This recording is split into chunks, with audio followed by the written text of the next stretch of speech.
Reason is my effort with billing was to do something that involved continuous improvement. Billing is something that you do every month, multiple times a month in some cases. So it's a recurring task.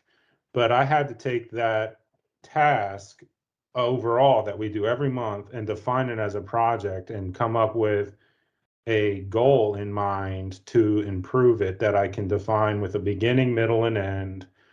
First of all the folks that are involved with billing, that it crossed departments even with the technology for providing the billing data. So there was personnel involved from different areas of the company. So it was a larger effort that needed collaboration among a team. So this project had an element of a team attached to it that you'd have to work with. We also had an interest level from the top down. So over time, when you're doing something repetitively, you start to absorb these pain points, sometimes not even consciously. So when it came time to actually discussing the project, everyone had a piece to share that was involved with our billing as to what was painful for them. Our billing process to the channel partners, very, very manual, relying on data that is being exported out of our platform and manipulated. There's different issues with contracts, that there's different flavors of contracts and a lot of customization. There's just a lot of things here that over time really didn't get any kind of sponsorship before the acquisition with BCM1. So that we brought these issues into our billing. Once we came over, we hadn't solved it and been absorbing a lot over time.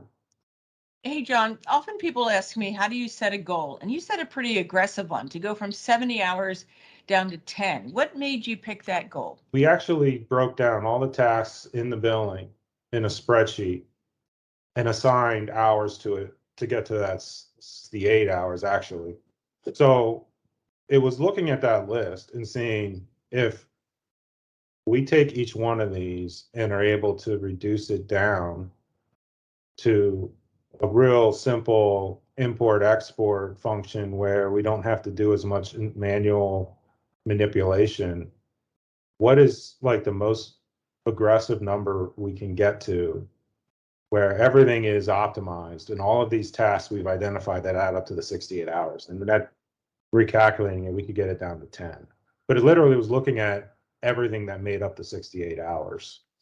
So we started out at 68 with 4 people intensely involved.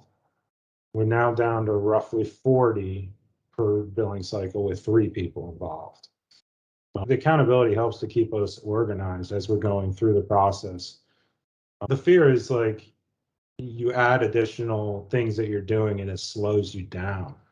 So as the project leader, working with the team members to take some of that visibility and be able to not impose additional requirements on your team, but to just be tracking with them as they go.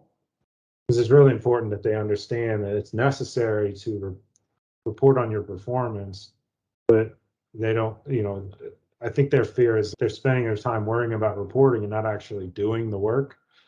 So as a project lead, you kind of take that burden off of them and work with them to make sure it's not an additional requirement to just report on what you're doing, but just being accountable and doing it as you go. The attention from leadership really helped quite a bit because, for one, it just needed that focus to be able to kind of help us to get organized. We want to be responsive, but recognizing the opportunity in front of us was huge, and having that sponsorship from Doug, the champion, and Frank, the sponsor, I think just the team started to recognize just the opportunity that's in front of us. We're not just trying to one time improve something, but that it's really an investment in the entire team to make their jobs easier. And if you're able to speak to it like that and say, encourage people to look at things from a standpoint of the real capital investment, not just in something they're doing, but in their growth, and in our growth as a team, I think is huge. And we're acquiring companies left and right, and everyone has their own way of doing things. So being able to bring in other perspectives from other entities that they've got better ideas or different ways of doing stuff that we should consider. It feels like we're starting to unlock something that has been missing, at least in the Cordal world. But it's just really exciting, and just looking at that opportunity and realizing that we need to take advantage of it. Being empowered to drive change, I think, is the biggest thing. There's certainly several times where I felt like I was basically trying to keep my head above water.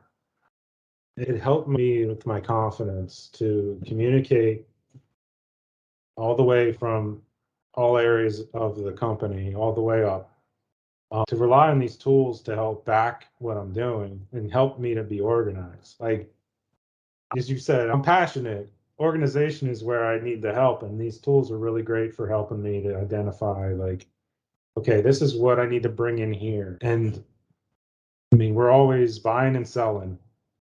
And, I like to say I'm a good opener and I'm not a good closer, but I'm learning how to close.